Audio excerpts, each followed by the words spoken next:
Bonjour à toutes et à tous et bienvenue dans notre studio. Aujourd'hui, on reçoit Jérôme Lamarque, le directeur commercial du EF Life Patrimoine. Bonjour Jérôme. Bonjour Fanny.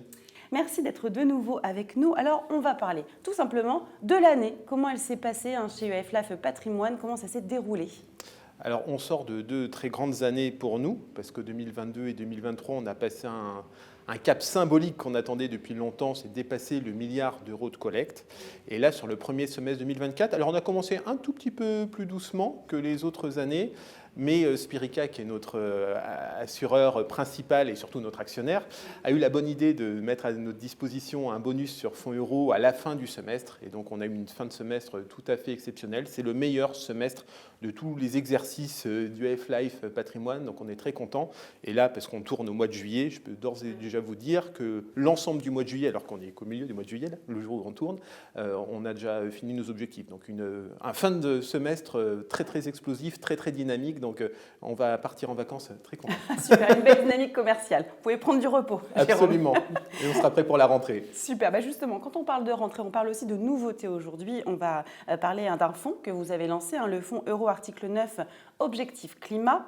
C'est assez innovant, c'est une belle innovation parce que vous êtes le premier assureur à lancer un fonds Euro SFDR 9. Est-ce qu'on peut en savoir un peu plus sur ce fonds? La conviction de départ, c'est qu'il manquait une brique. C'est-à-dire que les investissements verts, tout le monde en parle. À mon sens, ça ne prend pas encore assez de place dans les allocations, mais un épargnant qui a envie d'agir pour la planète via son épargne, aujourd'hui, il a le choix, j'exagère à peine, mais entre un fonds action et un fonds action. Il y a quelques green bonds qui sont arrivés, mais même un green bond pour un particulier, ce n'est pas facile à manier. C'est vrai que notre bon fonds euro, qui a quand même plein d'avantages, une garantie en capital, une disponibilité de son épargne à tout moment, c'est quand même bien pratique. Et donc Spirica a eu cette idée de faire un fonds euro article 9, donc capital garanti, épargne disponible. Pour l'épargnant, c'est super parce que ça apporte beaucoup de visibilité et en plus, il est vert. Et voilà, c'est très simple. Pour l'assureur, c'est beaucoup plus compliqué parce qu'on s'engage vraiment à ce que quasiment 100% de nos investissements soient non seulement verts, mais répondre à cet objectif de lutter contre le réchauffement climatique. Un fonds euro, rapidement, c'est beaucoup d'obligations pour cette garantie en capital. Évidemment, ça ne sera que des green bonds, mais pas n'importe quel green bond. L'ensemble des green bonds qui seront investis par le fonds euro devront répondre à cet objectif de lutte contre le réchauffement climatique. Et puis, il y aura une part de diversification. Donc là, on va retrouver de l'infrastructure, on va retrouver des actions, on va retrouver du private equity. Et également, tous les investissements qu'on va faire dans cette poche de diversification devront vraiment individuellement répondre à cet objectif. Donc ça a l'air de rien dit comme ça, mais pour l'assureur, c'est un véritable tour de force. D'accord. Merci pour ces explications sur ce fonds. Vous parliez d'ajout de briques, vous avez ajouté également une autre brique dans votre sphère digitale, cette fois-ci avec le lancement d'un parcours de souscription pour les personnes morales. On entend les associations, les fondations, etc. Pourquoi avoir lancé cette digitalisation? Qu'est-ce que ça apporte? On veut vraiment apporter de la simplicité aux conseillers en gestion de patrimoine.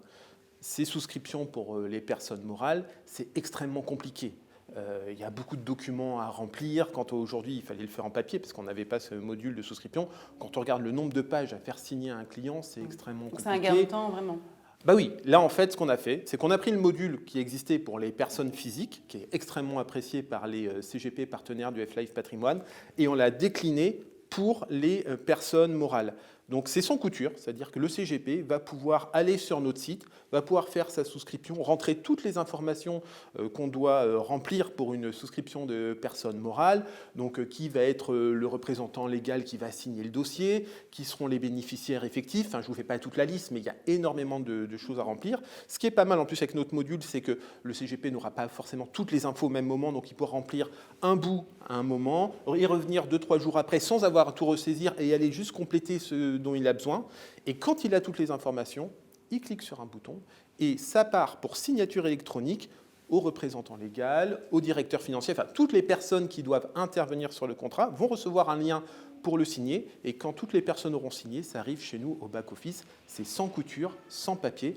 Et c'est ça vraiment la nouveauté qu'apporte EF Life Patrimoine. On peut le dire, c'est une interview très positive avec de belles choses chez EF Life Patrimoine. On va se retrouver à la rentrée maintenant. Sans aucun doute. Bon, merci beaucoup Jérôme. Merci Fanny, bonne journée.